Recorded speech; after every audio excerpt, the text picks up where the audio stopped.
Hello everyone, I'm Storm Tracker ET meteorologist Austin Haskins. After our stretch of some really nice weather over the last roughly week or so, things are going to be changing. As we've been talking about the last few days, we're expected a stretch of at least a few days of some hot and very humid weather to settle in. So once again, I figured I'd bring up some of those heat safety tips as we head into the weekend and early next week. So be sure to be keeping yourself hydrated. Again, avoid caffeinated, alcoholic, and sugary drinks. Drink before you feel thirsty. And then if you're going to be drinking water, of course, that's the best thing to drink, but be sure to be slowly drinking it. Don't be, drinking it very fast or chugging a bottle of water, anything like that. Also, try to stay cool, of course, an air-conditioned environment. But if you can't get to an air conditioner, stay in the shade with airflows and fans. And if you have to work outdoors, try to either avoid working outdoors during the hottest parts of the day or be sure to be taking plenty of breaks. Of course, we always talk about, too, the lightweight, light-colored, loose-fitting clothing. Also be sure, don't be leaving your children and pets in vehicles as well. And also be sure to check on your neighbors and make sure that they have a cool place to go. And of course, recharge yourself as well. Just an hour of an air-conditioned environment, whether that's a store, public building, that'll allow your cooling system to kind of, get a little bit of a break. And also try to take a cool shower or a bath.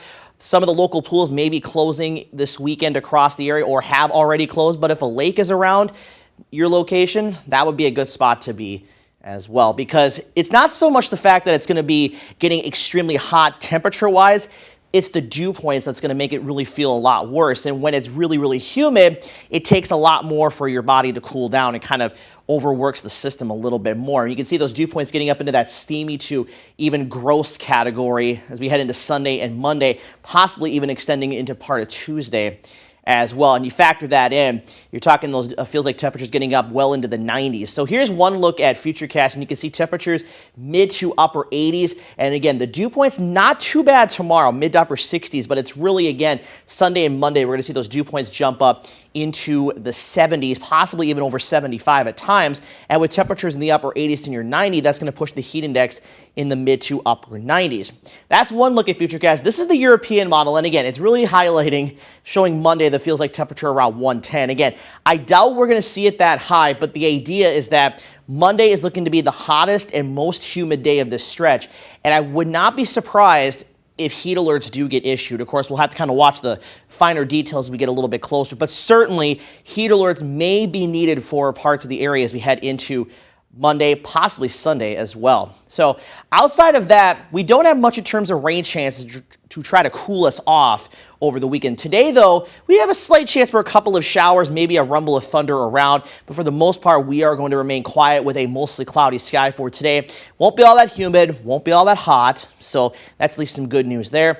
We're quiet into tonight with a partly to mostly cloudy sky. Some fog is possible overnight. Mostly sunny to partly cloudy skies for tomorrow, and then a weak system is going to pass through tomorrow night into early Sunday morning, and that could spark a couple of showers and possibly a thunderstorm or two, and then partly cloudy to mostly sunny skies heading into Sunday and staying quiet into Sunday night. And our rain chances going forward, about a 20% chance today, 20 to 30% Saturday night. Again, very isolated in nature, but Monday afternoon, Monday night, the chances do go up, and then we'll also have more showers and storms possible at the end of next week.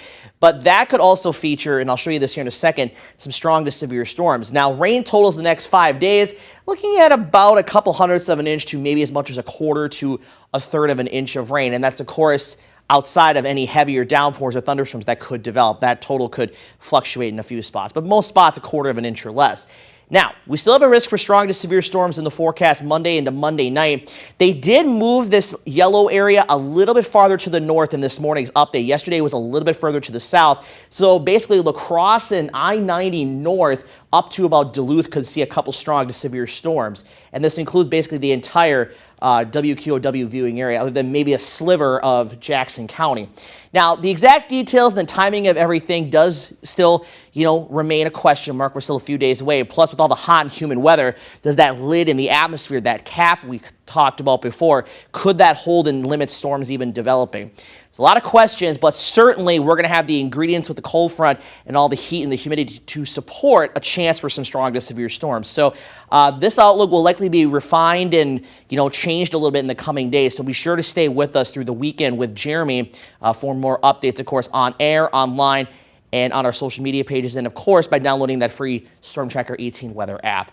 So 81 degrees for today, 86 tomorrow, 89 on Sunday, 92 on Monday. And those overnight lows Saturday night, Sunday night, and Monday night, yeah, we don't get much relief at night. Upper 60s and low 70s. And behind the cold front, still going to be a little bit humid, and we don't cool off a ton, but it will be a little bit better, at least compared to what Sunday and Monday will have to offer.